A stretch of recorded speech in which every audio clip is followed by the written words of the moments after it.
Welcome to Season 2, Episode 12 of Comic Book Nation, the official podcast of Comicbook.com. I'm your host, Kofi Outlaw, and with me today are my two co-hosts for the day. Mr. Charlie Ridgely's here. What up? And Mr. Matthew Aguilar's here. What's up? And today, we got a lot of stuff to talk about, as you can see from the boards behind us if you're watching this on video, if you're just listening to the podcast. We're going to be talking a little bit about what's going on with the Marvel Loki series. We're going to talk about some new looks we got at the Batman, including the first reveal of the new Batmobile. Charlie's going to take us through a review of Pixar's Onward, the new movie starring Chris Pratt and Tom Holland of Marvel fame. Plus, we have a big new video game TV show coming to HBO that we need to talk about. Plus, Star Wars keeps messing up. And X-Men has a new event coming our way. So we are going to get into all of that today on Comic Book Nation. So stay tuned because we're about to hop into our news flash segment. All right, starting right at the top, like I said at the beginning, the first thing we're going to talk about today is the Batman. We've been kind of keeping track of what's happening as the Batman has gone into production. There was a big shoot over in the UK. Matt Reeves kind of really kicked off the hype machine by revealing the first kind of video teaser, which revealed, or at least, living up to its name, it actually teased what Robert Pattinson's new Batman costume would look like. But it left out a lot of the details. We mostly just got like the bottom half of the cowl and the top half of the chest. But then we got those set photos that we talked about where we got to see a stunt performer on a motorcycle in the full Batman costume. But of course, the caveat to that was that the costume for a stunt performer is just a replica. It's not the full official costume that the actual lead actor will wear, especially in an action sequence like a motorcycle sequence. And so we still really, even though, that Comicbook.com was saying first look at the Batman suit, it wasn't the first official look. But this week, director Matt Reeves, director of the Batman, dropped a new set of teaser images, which were kind of continuing the same moody and atmospheric vein as the teaser video for the costume. And they showed Robert Pattinson in his full Batman costume standing next to the new Batmobile. Which, of course, again, if you're watching us on video, you can see it right over my shoulder. If you are kind of listening to this, make sure you go to comicbook.com DC if you were living under a rock and make sure you know what the new Batmobile looks like. So, of course, we got to talk about this new Batmobile, what it is, how it fits into the larger aesthetic we've seen from the Batman. And, of course, now that we've gotten a much more official and detailed look at the costume, we can talk about that as well. I'll just kick it off by saying the Batmobile is very much, I wrote an article about, it's in the vein of the 1980s Batman comic book Batmobile, which was also kind of a sports car that was like loosely modded to just have like bat fins and things like that. It was the car that Jason Todd, of course, stole the wheels off of when Batman discovered him and started that whole origin story. And if you look at a chart for the Batmobiles, it was pretty much the Batmobile design for pretty much all of the 80s, except for Frank Miller's Dark Knight Returns tank, and then eventually the Batmobile from Batman 89, which changed the entire concept of the Batmobile thereafter for a long time. So there's nice comic connections to this Batmobile. But in the context of the Batman movie Matt Reeves is kind of going to make, I don't hate this because, again, this is a slightly different take that we've been told that this version of Bruce Wayne Batman, this isn't with like a, hyper tech expert Alfred or Lucius Fox sitting around. This is Batman and Bruce Wayne kind of creating his own Batman persona in year 2 of this. And so this looks like a car that a billionaire who's trying to keep a secret would take into a cave and mod to be his kind of superhero car. It looks like a sports car or an American muscle car that has a flux capacitor and one of those Fast and Furious like rocket engines attached to it. Yeah. It's dark, it's foreboding, and I think it looks like I said, it's rooted in the comics. There's nothing for me personally to hate. I know people will have other opinions. But I also think that there's plenty of room for it to get upgrades later and to become something more of a kind of elite tech Batmobile than, as this career goes on. So far, I'm not hating it. The same thing with the costume. I wrote in the article breaking down these costume photos that, ironically, a lot of the stuff I thought people complained about, like, the ears or something. Like the shots in these different shots Reese posted gives us kind of a back, middle, front, a whole kind of 360 look at the costume. Yeah. And I actually found a lot of the details that I was not sure about I liked. I liked the ears when I saw them from the back and how they fit into the cowl. There's a rear shot of them and they look cool. I liked the high collar cape because it doesn't look too distracting from the front when you look at him. It is very much kind of in the Batman Noel kind of design with a kind of high collared back. And like, it didn't look so bad. I mean, it looks bad from the back, the cape, but it doesn't look bad from the front. The ears look maybe bad from the front, but then they look better once you see them from the back. Yeah. And the whole costume kind of works that way. And it's very much like a Batman Earth 1 year or rebirth kind of feel to this costume, somewhere in between the two. And I'm not hating it. I liked it. And man, Pattinson, that chin, like this is why you could go with the open chin. Like, yeah. Good chin. And the high collar actually works better when you see it kind of in conjunction with the open chin design. So I'm not hating, but I'm sure, as always, I never know where the grenades are here. So I'm sure you guys have your own opinions about both of these things. Charlie? No, you go ahead. No, I mean, I'm in the same camp. I don't hate this car. I don't love the car. But I mean, it makes sense. It makes sense with a more grounded approach. I was never one that loved the Christopher Nolan style of let's make everything as realistic as we can and ground it more towards military. I like my Batman with a little pizzazz. I like it with, I'm not saying you have to go full Schumacher, but I like it with a little, like the Justice League Batmobile, like Ben Affleck's Batmobile is cool. It's stylish. It has too many guns, but it's still kind of cool. So this, I'm a little torn because like the back half looks dope. The red lights and the sick engine, and you can see where like it's going to propel itself and all that. That looks awesome. The front feels like I could drive down the street and go find that at a dealership. So like that is not so much. But I mean, that's kind of the point. I get it. I didn't say it was wrong. I didn't say it was like, it's not going to be good too. And I imagine, like Kofi said, it will get some upgrades as the movie goes on, and we'll see him meet some people and get some of that technology or whatever. But as far as just if you are grading Batmobiles, this is going to be towards the bottom of my list because I get that it's with the theme of the movie. It doesn't mean I have to like it. And it's like, meh. It very much feels like a Fast and Furious car, which is fun. I think for that reason is why I like it a lot. In what we've seen from this Batman so far, he is very resourceful. This Bruce Wayne, I guess, is very resourceful. The parts of his suit are made from the gun that killed his parents, and that plays into it. Now he's got this car that it's a regular car you can go buy, and he's like, well, I need it to do more things, so I'm going to add more things to it. Yeah. There is no sense in, adding all these extra, make it look all this stuff. Like, he's not out there to look cool. He's like, I have to get some stuff done. Like, there are things but that he dresses up as a bat. So I feel like that automatically loses validity when a dude has a cowl with bat ears. I mean, like it's armored. Like, when you look at the thing, it's armored. Yeah, but he took extra measures to make it look like a bat, and he made a bat symbol. Like at that point, you have to kind of suspend he's trying to be realistic, not make a point. Yeah, he is. So why not extend that to the car? Do with the car? Well, yeah, he doesn't have to spend all the extra money to add like all these sleek designs to a car. You don't have to argue that. Like this Batman in the comics drove a sports car that had loose bat fins on it. That's a thing. Yeah. So it's a thing now. It's a thing in the movies. Yeah. So, I mean, all I'd say, I really like it. I like the direction this is going in, and it does kind of look like a Fast and Furious car. To be honest, I just stopped the whole I really like it, I really don't like it stuff because who knows how this is going to play when we see the first. All of these teasers have been very kind of cool and atmospheric, like I've said, and so it all really depends on how these fit into Matt Reeves. Like the teaser video was all right. It was good. It didn't show us everything. The set videos made us concerned because it looked goofy as hell. Now, when he's kind of in the driver's seat and he has more control over the tone and stuff, it looks less goofy. So I want to see, like, if this Batmobile is tearing up the streets and doing Fast and the Furious stunts, like, that's going to be cool. Yeah. Like, and I don't think I'll care what the body looks like at that point. So, I mean, it's always good to just temper these things, especially DC Comics. I mean, to each his own. Yeah. I still don't love the costume either.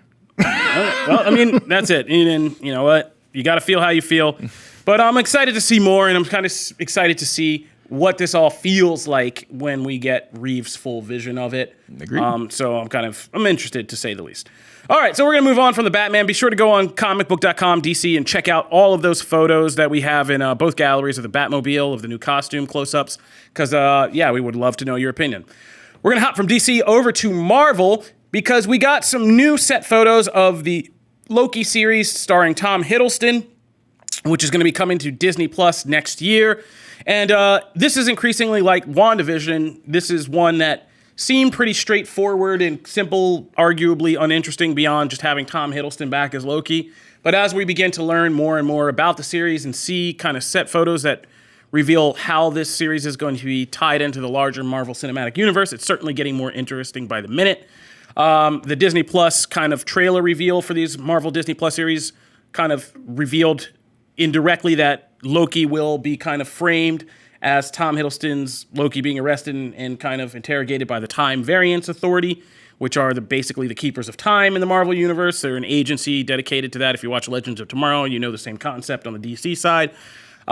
So these set photos we got this week showed kind of a very well suited up Tom Hiddleston Loki back in his classy suit, being arrested by the Time Variance Authority. They gave us details like who Owen Wilson's character will be.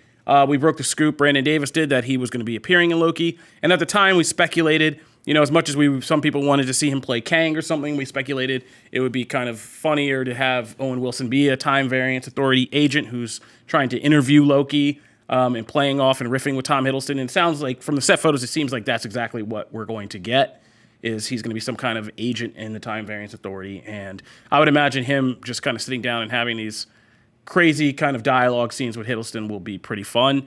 We also got a look at a female character whose costuming makes the suggestion that we are going to get possibly female Loki or the Enchantress. We're leaving the door open to both, I think, right now in it. Although I didn't recognize the actress. Like, I don't know if anybody did any more digging, but it didn't seem like it was a major actress or star. So I'm kind of like, I don't know.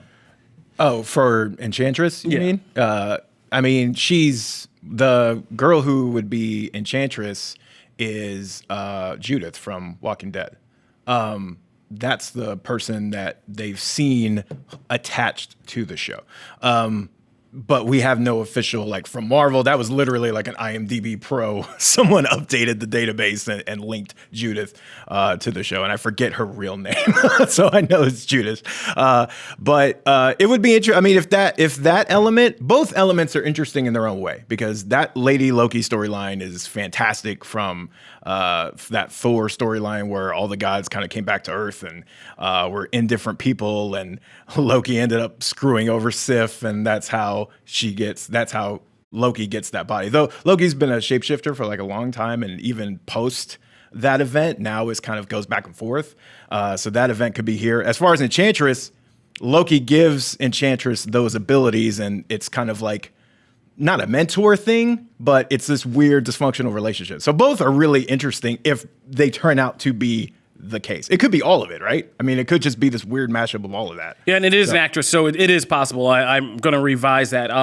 This could be a major Marvel character like Enchantress. The actress playing her is Sophia Di Martino, who was a star of Into the Badlands. So, yeah, I mean, they actually did cast a legit, a known actress in this, so we'll find out more, but the Loki series seems to be increasingly more and more interesting. Like, it could kick off a lot of the larger kind of cosmic, multi-dimensional subplots of Phase 4. And I'm kind of getting more and more psyched to see what this is all about alongside WandaVision and Doctor Strange, too. How about you, Charlie? What do you think? Loki? It's been one. I like Loki. I like Tom Hiddleston, so I've been slightly interested in this, but nothing I've seen so far has got me like the levels of excited I think that other people are for it. I think that the photos, I mean, they prove that Owen Wilson is in fact in it, which is awesome, and I'm really glad to know that. I love Owen Wilson. I'm excited to see him in this, but it's hard to kind of gauge any sort of excitement for this until I see something. But I do think that Loki provides what no other project in the MCU does, and that's the ability to play with these timelines. I mean, Doctor Strange can do that, and you talk about the multiverse and stuff, but I mean, Loki is a true variant from the timeline.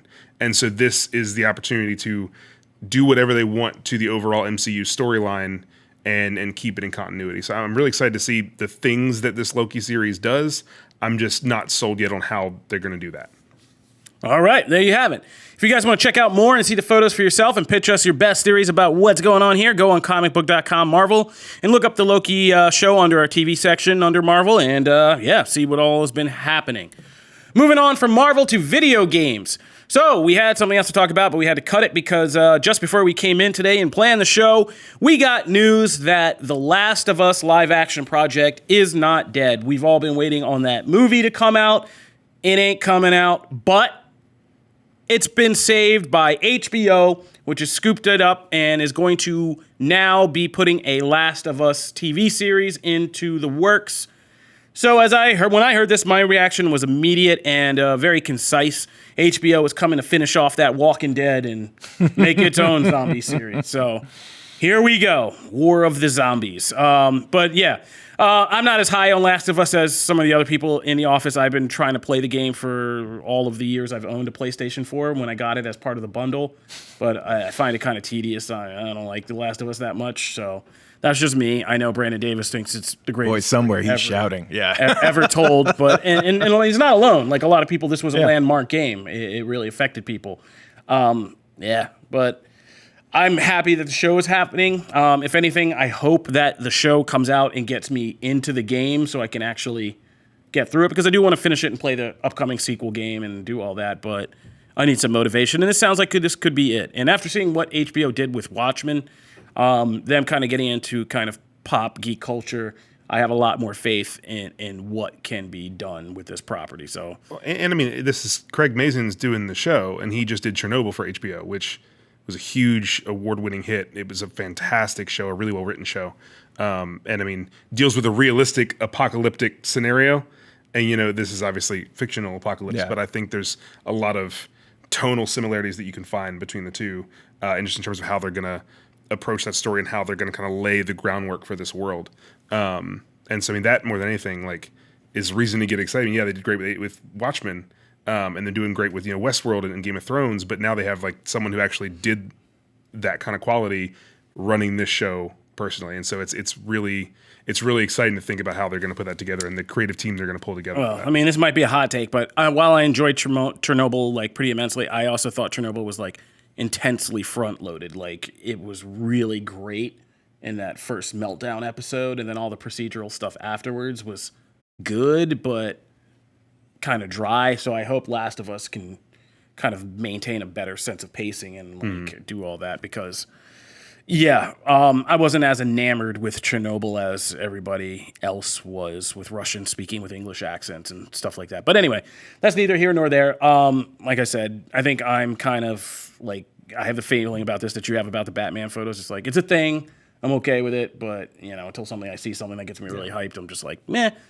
Matt, what do you think? Last of Us TV series. I think this is the best thing that could have happened to it. I think this franchise lends itself way more to a series than a movie. I agree. And it's just because the series is really good. I mean, Naughty Dog is very good at tension in these games. I mean, you spend way more time running from things in these games than you do actually shooting, and you're throwing bottles, and the way the creatures and the fungus actually like perpetrate the world, and like they're moving, and those weird little squawks they make, like all those little things are way suited to a show where you can pace that out instead of these, trying to shoehorn that whole thing. I mean, that opening sequence alone, I cannot wait to see HBO do something with that, because that opening like 20 minutes of the game is fantastic. And I would love to see them get to some of the stuff we get in like the DLC and things like that. So I'm pumped for it. I was not pumped for the movie. I could have really cared less about the movie because I didn't have faith that they were going to do it right. And it's been in the works for so long. It's one of those, right? I mean, it's the same thing with like Halo. I have very little faith in like the Halo stuff until I see it and prove itself, because it's been in development. And that's going to be a show too. Yeah, exactly. I think this is a perfect thing. I have faith in HBO until they kind of prove it wrong, until they go awry. So yeah, I'm pumped for this. This is good. Do you have someone you would think would play the characters really well? I actually saw BD's tweet of his picks, and I do actually think, is it Caitlin Denver? Caitlin Denver? Yeah. I think she's a perfect pick for that. I didn't see any of his picks for Joel, but I was like, once I saw that name, I was like, that's a great pick. Hugh Jackman's always been like everyone thinks Hugh Jackman should be Joel. Nikolaj Coster-Waldau from Game of Thrones, the guy who played Jaime. I think John Krasinski would be really good. I mean, it's very similar to A Quiet Place in what he did there, but that protector role that he played, I think would work really, really well for this show. I mean, maybe he's not quite as like. I think he's a little too charming for Joel. I think he could tone that down even more. I think he could be really, really good, really good. Because Joel's not that charming, but yes, but no, I like that. But yeah, that would be my pick. Carl Urban. Carl Urban would be a good thing. I'll put it. That dude can do somebody anything. Reliable, not too expensive. Carl Urban. Yeah. All right, so that's going to be The Last of Us. You can go and check that out on Comicbook.com gaming. Stay tuned because when we get back for our deep dive segment, we are going to jump into several different lanes of geekdom, and you don't want to miss any one of them, so be sure to come back with us after the break. All right, so moving on from the world of gaming to the world of Star Wars. So, last show we were talking about the Star Wars The Rise of Skywalker novelization coming out and kind of some new chatter about the film because what the novel kind of lays out is almost like this, it's increasingly becoming like this very strange retcon of the movie and what it showed. And it's literally them, like, it feels like Lucasfilm was filling in blanks and revising a story that was kind of had holes poked in it. So basically, here's what we learned just to catch you all up. Some of the big reveals of the novel, we're going to leave the Reylo stuff alone about Ben and Rey's relationship. We're going to focus on the Palpatine stuff. So it was revealed that in the novelization, it's made very clear that how Palpatine kind of survived, and it's becoming an increasingly controversial explanation. Basically, what we got in the origin story in Rise of Skywalker apparently isn't true. Like, that story is that Palpatine at some point fathered a son. The son married, had a daughter. Palpatine was trying to track down the daughter, and the parents sacrificed themselves to hide her on Jakku and not let him get her. That raised the obvious question in the Star Wars fandom was like, wait, Palpatine F's? Like what? Like when? How? What? And so people have been freaking out about that. So the novelization just decides to do away with the whole concept of Palpatine effing and just saying that Rey's true quote-unquote dad was not like just Palpatine's son. It was a failed clone of Palpatine. Which kind of then goes into this whole bigger explanation that Palpatine for years had used his kind of ties to Kamino and the cloning process to create clone bodies of himself, which is hinted at, we know, because he had all those Snoke bodies. But we never knew like what the mechanics of how he was getting into those bodies, out of those bodies, how he was in this other form we saw him in on Exegol. And so the book kind of lays out that he had clone bodies, but he could never perfect a clone body of himself that would last long. But he had the Snoke bodies, and one thing he had learned from Darth Plagueis, his master, that had allowed him to survive the fall on the Death Star was how to project his consciousness into a different body, basically. That was one form of immortality he had learned. And so when he was falling through the Death Star, he did a kind of X-Men style mind transfer into one of these clone bodies. He could then use them to hop into the Snoke bodies and all that, but the clone bodies would always keep failing eventually. Because they never perfected how to do it. So that's why he's all messed up on the planet. So this has just kind of sent fans into an uproar now because they don't know what the hell is going on with this story, and they don't know if they even really like it anymore because it just seems like a real big mess of like... It seems like it's getting worse. Yeah, it is getting worse by the second. Like it is just it's unraveling really fast. Like you brought this major character back, and you had up this whole origin story. Now it doesn't even like crazy make sense, like how Rey is tied to him and all that. There were a lot of things I didn't like about that movie, and that didn't make sense about that movie. Palpatine coming back is one of the few things I think a lot of us just accepted and didn't like. There were things about his return, about his role that didn't make a lot of sense. We're like, oh, well, I mean, people in Star Wars find a way to survive. Yeah. Okay, I believe he's back. Oh, he apparently like fathered a child. Weird. Don't know when that happened or how. But okay, I can believe that. Like, these were not questions that I wanted or needed answered. No. And now we're getting crazy explanations. Which brings me to an article I just finished writing before we came in here, which is like, at this point, I feel like Star Wars needs an entire Palpatine movie or like limited series on Disney Plus, because this character has now become like this fulcrum point of a lot of problems in the franchise, and a series about him could actually solve a lot of problems.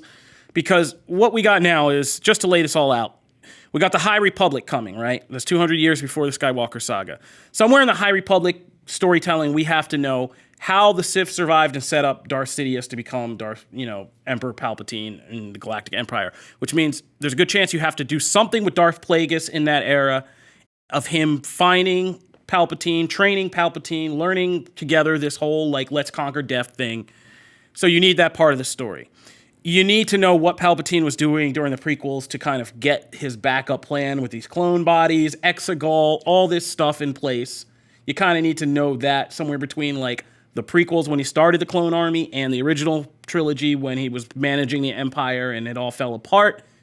And you need to kind of know what happened after that, like actually see him escape the Death Star, get set up, and be able to establish this new kind of Sith order on Exegol. Those are all things you need.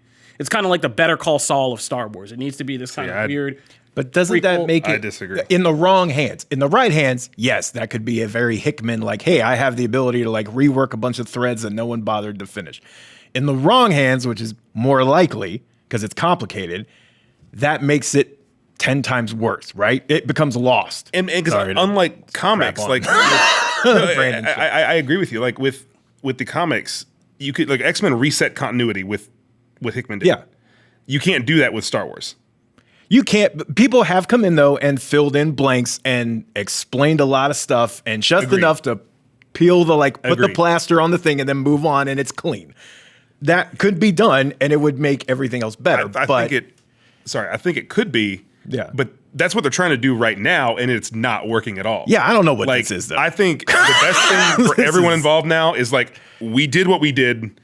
Let's walk away. Like we're not going to make it any better. We're only making it worse. We're done with Palpatine. I mean, look what happened. I mean, obviously, Palpatine is a much more important character to the overall story of Star Wars than someone like Jar Jar Binks. But look at what happened after the uproar of Episode 1. We're like, this is the worst character. Why did you do this? Look at how quickly he got ignored in everything that came after that. Again, Palpatine's much more crucial. But, it's easy for them to say, okay, fine, we did this. We're going to focus on other things now. This is over. Like, but that's again, like I think you'd be right if Palpatine was done and this was all going away. Yeah. But again, what they've already committed to doing is exploring the High Republic, which is a storyline that has to tie directly back, and most of the intrigue will be seeing these things we know happen that are already established in continuity with these characters kind of take shape and develop to lead to the Skywalker saga. So they haven't even completely jettisoned this character and finished this story. True. It's still active and alive in the franchise they're playing. If they had gone back to the old Republic, like after this thousands of years, then we could be done with this conversation.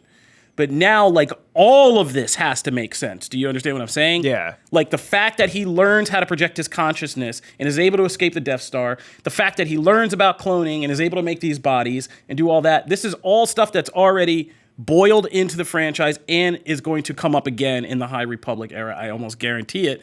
So, like, yeah, at some point you got to pull this. I mean, I think if it appears in the High Republic era, I agree with you. Like, we need more explanation. I could see them not touching it. They can set up where it's going to go, and you can be like, oh, that leads to there. Stuff with Plagueis and like. But I think there's a chance they just walk away and just. And I was wrong because I thought smart creators. High Republic was going to be 400 years, but 200 years means like there's still plenty of room for a guy who learns to cheat death to be around. So 100%. And there's not even like a very strict timeline on how long these people lived, and knowing how long Palpatine lived, like.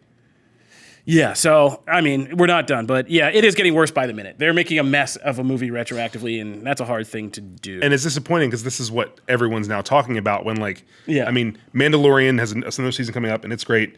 Clone Wars is going on right now, and Clone Wars is still great. Like, the new Star Wars comic is really good. Yeah. Like, there's a lot of great Star Wars stuff happening right now. And everyone's talking about the garbage around Palpatine. Yeah. It's really disappointing. Well, I mean, it's rare that you have a major villain of a franchise get, like, so muddled and screwed up in this way. Yeah. Outside of the main showcase of a movie. Like, yeah, but I'm not blaming people for talking about it. Like, of course we're talking about it. Yeah. It's frustrating that that's what we are talking about because there's so much great stuff going on. Well, I got that fix. Palpatine Disney Plus series.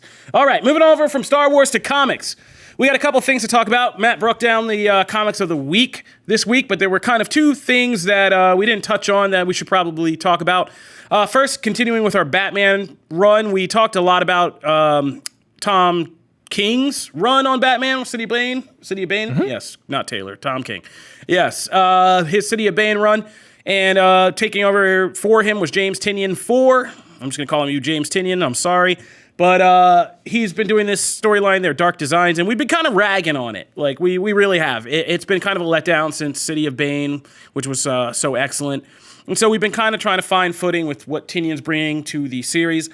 And this week, with the release of Batman 90, we finally got something to kind of get a foothold into. Their Dark Designs Chapter 5, which basically introduces this new Batman villain called the Designer, and gives us a nice, succinct little origin story for the character and kind of gives us a sketch of who he is, what makes him important to both Batman's history and the present day, and what his quote-unquote power set is. And this was the first time I think Tynion's run's gotten interesting for me and for other people, which is we find out that the Designer was this, he's basically like the criminal version of Batman. Yeah. He's like the world's greatest anti-detective. So like if there's a world's greatest detective, the guy who outwits that guy is this guy.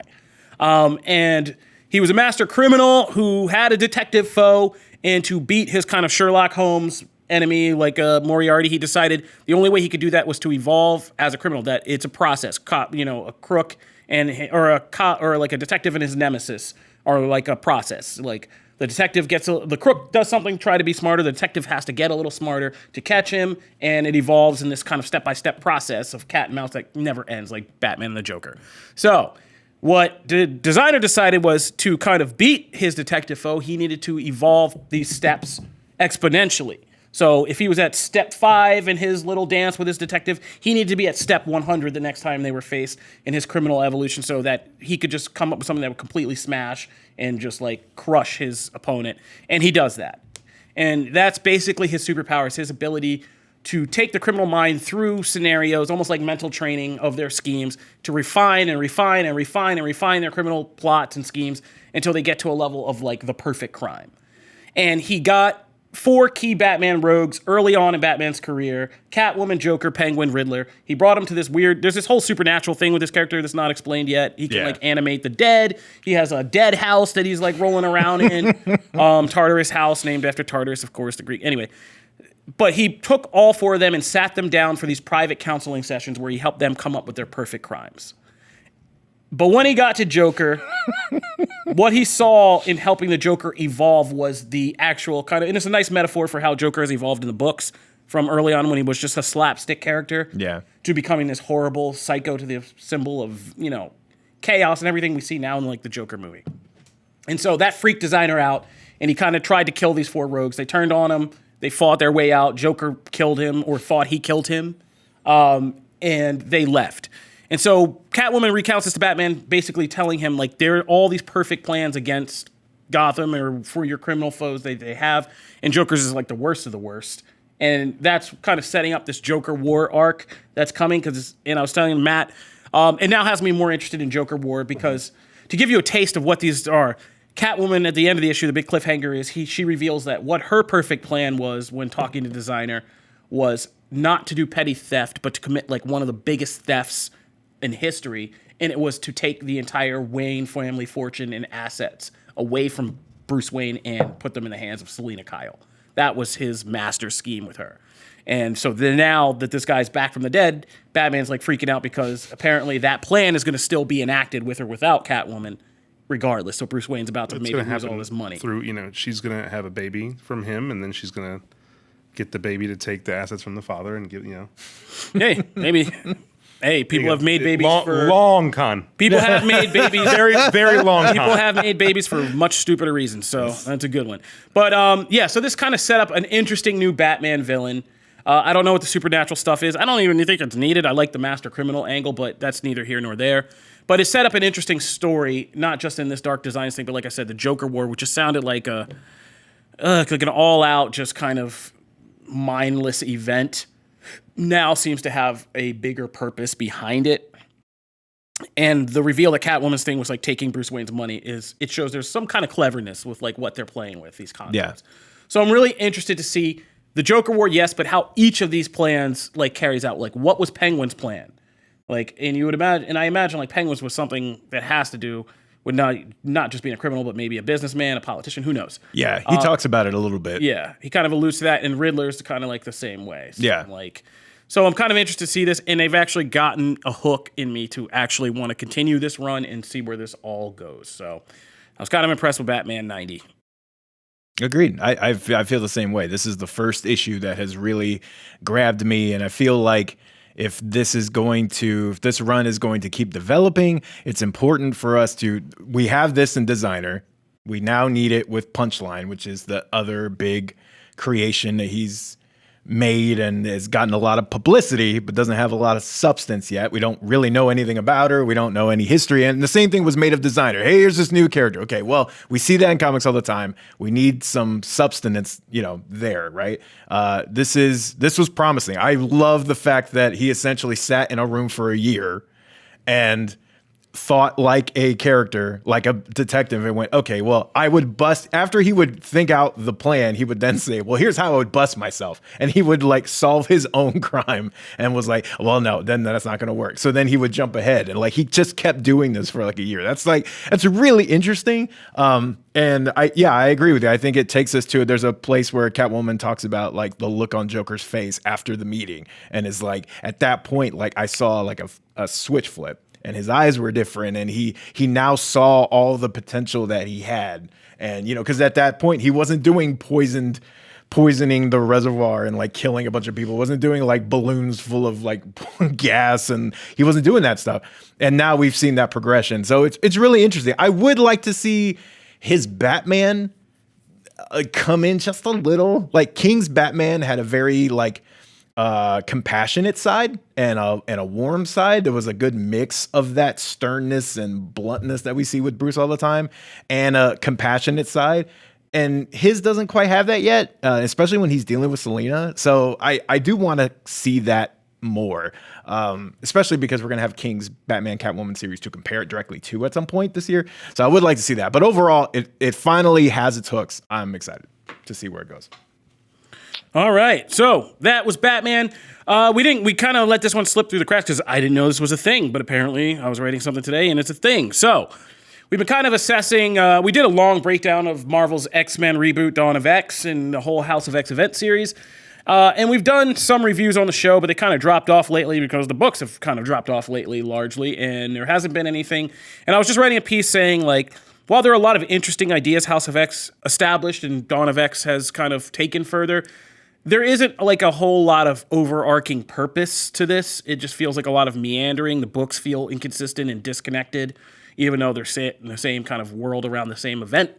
And so I've been just kind of wondering, when is this all going to piece together and we're going to get something more meaningful? Because House of X was built on moment meaningful action in events and setting up things that we were kind of so excited about at the time could be major arcs in X-Men books for years to come, just with the different timelines of Moira X and all of those things becoming real or not real or changing and shifting. So what we gotten is more of just a day in the life of Krakoa, and world building here is how the world reorders around Krakoa kind of exploration. We've had some quirky new villains, some scary new villains, things like that.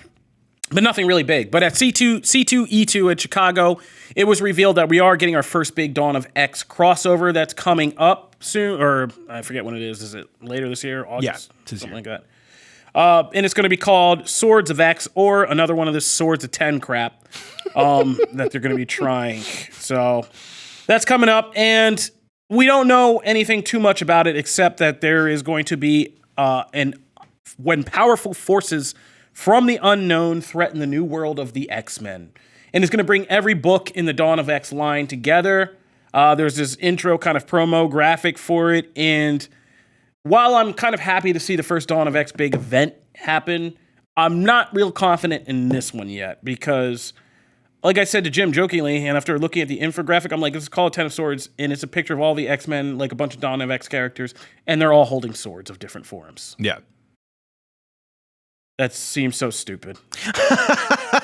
So I'm still not to the level of like confidence that I was of House and Powers or anything like that. However, what I will say is my opinion has improved a bit after reading Hickman's kind of take on this. So essentially, he admits even in an interview that, they're still playing around with the dawn of X. Like this world, they're still kind of just like trying stuff. And this is kind of a crossover. They don't want it really to be an event because they're trying to make it like an old school crossover where like the X books used to cross over all the time and have little mini events.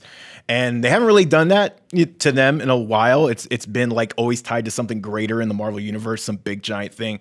So this is more harkening back to that. It's a 15-parter, which is nuts. Yeah. But we used to get a lot of long stuff in the day, like back in the day with X-Men. That's what I grew up with. Executioner's Song, exactly. Zero Tolerance. And like I have a lot of good memories of those. Like some of those, like not all of them were great, but I still have fond memories of those. So this is something in that vein. What he said was there will be 10 swords that are the focus. There are other swords and things like that. I don't know how the sword thing fits in. I honestly think someone at Marvel was like, look, we have a bunch of characters that have swords. We want a reason. Like Nightcrawler, everyone loves Nightcrawler's sword. He never gets to use it. I think honestly it was a bunch of people just like, let's just find an event for that. There are some really important swords on this cover. One of the biggest ones is the one that Wolverine is holding, which is the Muramasa sword, which is actually like got a piece of a soul in it, part of it. We also have there's like swords that I'm interested to see this because if you look at some of the old school swords in here, like the Phoenix Force sword, the one that just got created, the Cerebro sword that was from the pieces of Xavier's helmet. There's also some older other swords. The Gorgon has a sword. We don't know which one it is. He actually had 2 ancient swords at one point, and Hickman is the one that kind of took those away from him and buried him somewhere. So like we imagine those will come back. So there's some interesting things that if all brought together with someone like Hickman running it, it could be interesting. I won't write it off yet because after seeing what he did with House and Powers, I can't I can't just go like it's going to be crap. Well, here's why I am writing it off already. There's too much Excalibur in this image. There's way a lot too of much Excalibur in this image. And it's written by one of the writers. It's co-written by the writer of Excalibur. Yeah, Tina Howard is co-writing.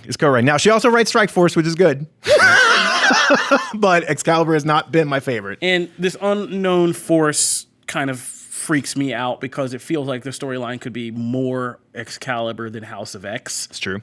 If this is something from the mystical world, the demon realm, all stuff that was established in House of X. Yeah. Apocalypse has got his demon-killing sword in that picture, his scimitar thing. Yeah. So, and that was a big door that was opened literally and figuratively in House of X, and then in some of the very first Dawn of X issues.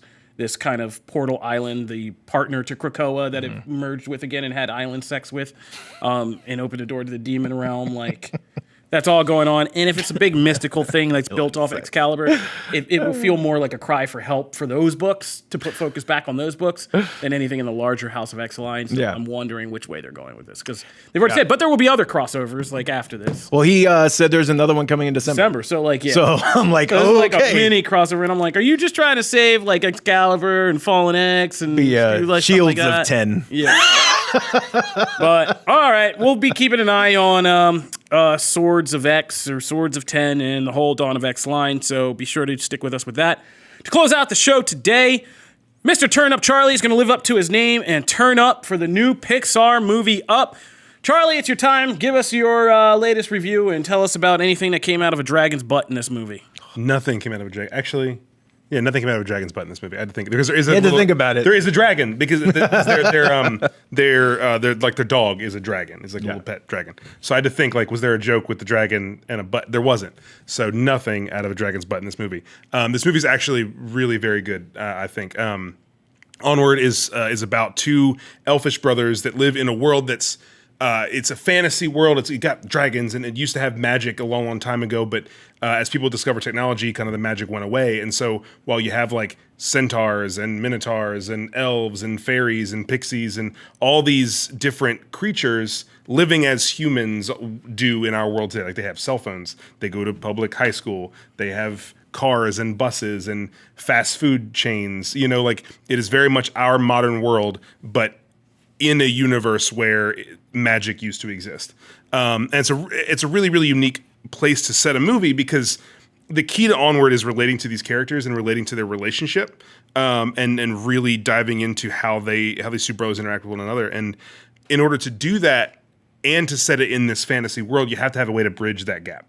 And so by making them seem human and also giving them fantastical, abilities and elements in a world, it really blends, the D&D style of universe with the real world. And I really, really like that. It's animated so beautifully. They're more than most Pixar movies. I think this is, the characters are very, very expressive.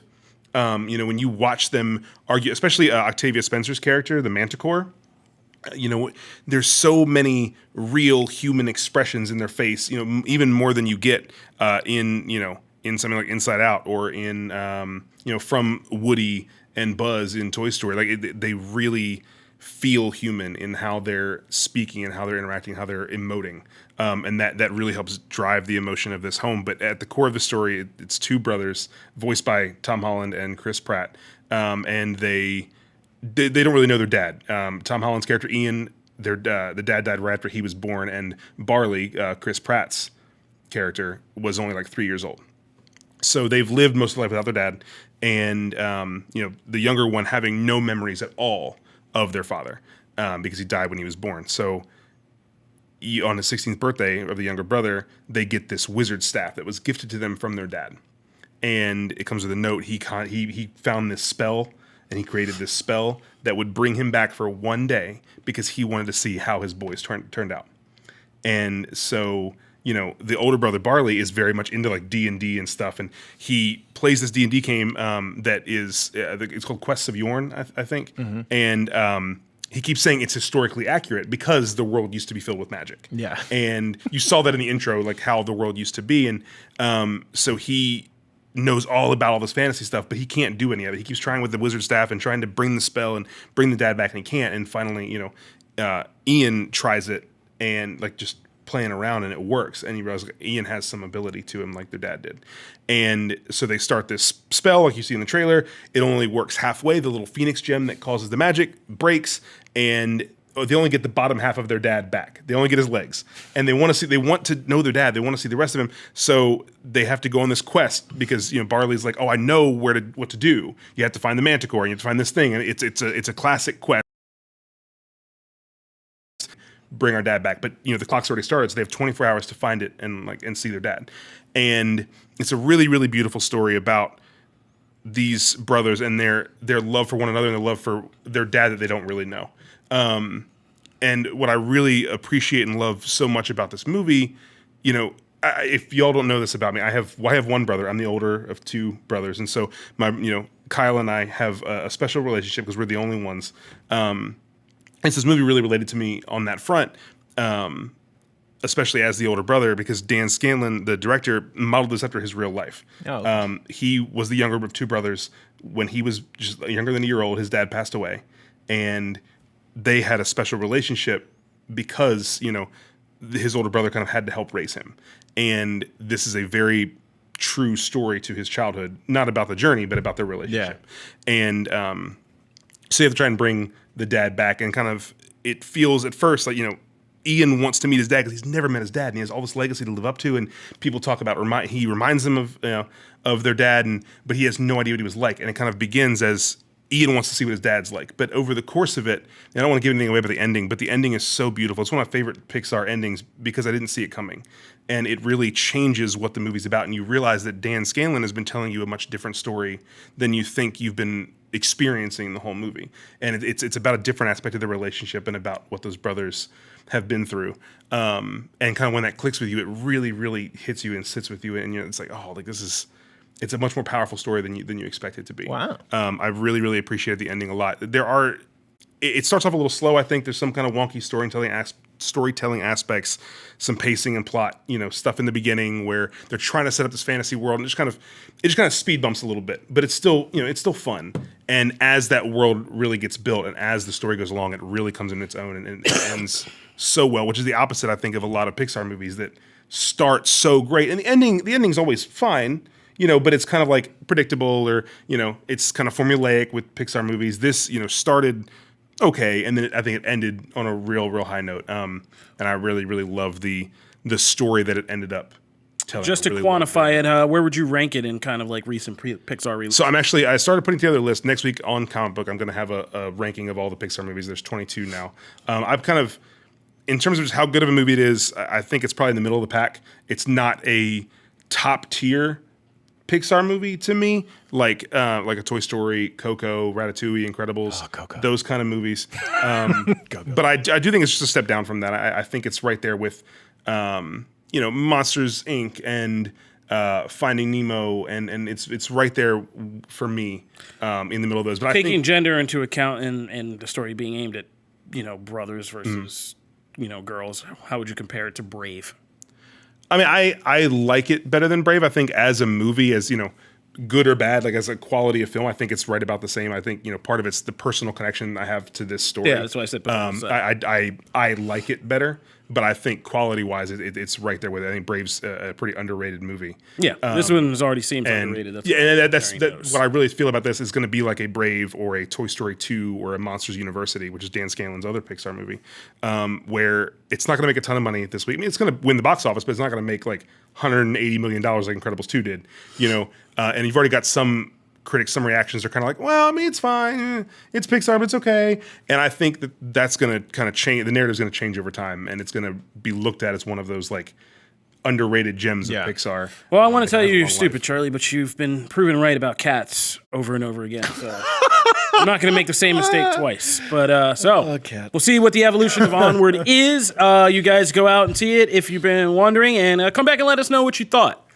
All right, that'll do it for this episode of Comic Book Nation. I want to thank you guys for tuning in. We put up new episodes every Wednesday and every Friday on Comicbook.com, where you can subscribe to our RSS feed and get regular updates about the show, or you can listen to us on your favorite podcast listening platforms. We're on iTunes, Spotify, Stitcher, iHeartRadio, Google Podcasts, Google Playlist, or you can watch video of each episode on our Comicbook.com YouTube page. If you want to talk to us about anything we were discussing on the show, offer some insights, or just say what's up, hit us up at the hashtag Comic Book Nation. You can find me at Kofi Outlaw. At Charlie Ridgely. And you can find me at Matt Aguilar CB. And if you like the show, be sure this weekend to get in on iTunes, leave us a 5-star review, because when Janelle Wheeler's back next week, we are going to take Wednesday's show and talk to you guys about some reviews, read them on air, and if we read yours, you get one of these awesome Comic Book Nation t-shirts sent your way. So this is your last chance, putting it in stone. Be sure to go out on iTunes, leave those 5-star reviews for us, and check back next week when we read a handful of reviews on the show. All right, that'll do it for this episode of Comic Book Nation. As always, I want to thank you guys for listening or tuning in to watch. Have a great weekend. Take care out there. Be safe with viruses, weather, everything else that's tried to kill us this week. And just enjoy life. Have some fun. Escape and entertainment. Peace.